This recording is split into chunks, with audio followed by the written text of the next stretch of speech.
Oke guys, jadi selamat pagi Bapak Ibu dan teman-teman sekalian ya. Jadi pada kesempatan kali ini gua bakal bahas sedikit topik yang istilahnya gak masuk akal sih.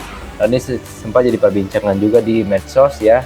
Mungkin kalian juga sempat dengar, tapi ya kayaknya kalian nggak termasuk ya. Tapi gua bakal bahas juga ya. Jadi topik pembahasan gua hari ini adalah tentang emas. Tapi sebelum itu mungkin gue penasaran siapa di sini di antara kalian yang mungkin punya emas, boleh angkat tangan. Ya, jadi ya yang punya emas ya berarti kalian itu calon orang sukses. Kenapa gue bilang calon orang sukses? Karena orang sukses itu selalu punya aset ya. Aset tersebut bisa berupa rumah, properti ya, dan sebagainya, dan emas juga termasuk. Dan rata-rata ya itu juga termasuk ke dalam bentuk investasi, dan investasi ya bisa istilahnya menjaga nilai aset kalian atau bahkan melipat gandakan guys. Jadi mungkin kita kembali ke topiknya. Jadi apa sih yang sedang dipermasalahkan oleh soal emas nih ya.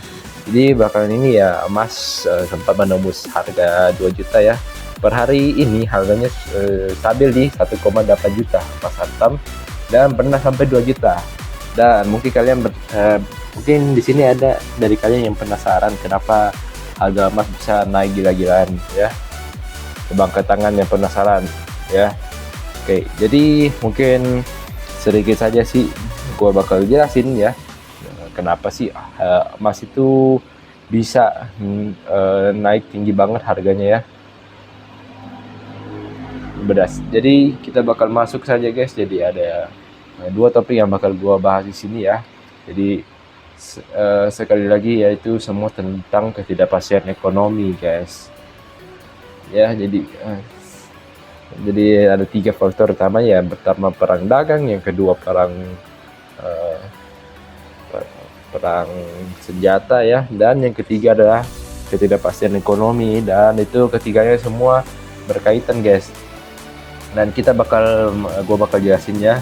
Jadi pertama-tama kita tahu bahwa emas itu aset yang bisa menyimpan nilai kekayaan kalian.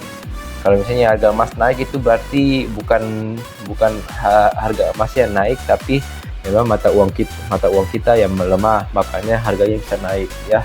Itu teori simpelnya, mungkin kalian tidak percaya. Kalau kalian belum paham nanti bisa tanya-tanya ke gua lebih lanjut ya. Tapi intinya di sini yang bakal gue bahas ini tentang 3 faktor yang tadi. Jadi yang pertama itu adalah tentang perang dagang ya, dimana kita tahu kalau perang dagang itu pasti membuat tarif inflasi, harganya naik. Kalau misalnya harga naik ya otomatis itu terjadi inflasi, dan inflasi itu jelek sih karena ya harga barang naik. Tapi tidak begitu dengan emas. Emas bisa menjaga kekayaan kalian ya. Jadi walaupun sebenarnya sudah naik 2 kali lipat ya, tapi sebenarnya itu duit kalian yang berlipat ganda karena uangnya memang melemah. Dan ya, kedua kita bahas juga, pasti ini sama juga sih konteksnya, tapi ini lebih ke senjata secara fisik, yaitu perang senjata di Timur Tengah dan di Eropa ya, di Ukraina sana ya. Lagi-lagi ya, dimana kalau perang kan itu pasti mengakibatkan ya, dari kedua jenis perang itu seperti yang kita tahu pasti akan terjadi kelangkaan barang, dan ya kalau barang langka pasti nilainya naik ya. Dan itu pun ya terjadi juga pada emas ya, dimana kita tahu ya bahwa kalau ya barang langka pasti inflasi, dan lagi-lagi menyebabkan harga emas naik. Dan yang ketiga juga ya tidak kalah menarik ada ketidakpastian ekonomi gara-gara 2 hal tersebut ya, dimana gara-gara itu lagi menyebabkan ya ekonomi tidak pasti ya. Kalau kita tahu kalau ekonomi tidak pasti, orang pasti memilih beli emas. Itu sudah naluri manusia dari nggak tahu dari zaman kapan, tapi itulah dia. Dan ya seperti biasa kalau emas langka ya pasti bakal naik, kan emas itu terbatas jumlahnya ya. Jadi dari ketiga hal tersebut, apa sih yang ingin gue sampaikan hari ini? Simpel. satu hal, investasi menurut gua ya salah satu juga yang bisa menyelamatkan kalian dari pelemahan mata uang ya. Jadi bayangkan ya, kalau misalnya kalian punya duit 1 M di tabungan, amin, terus misalnya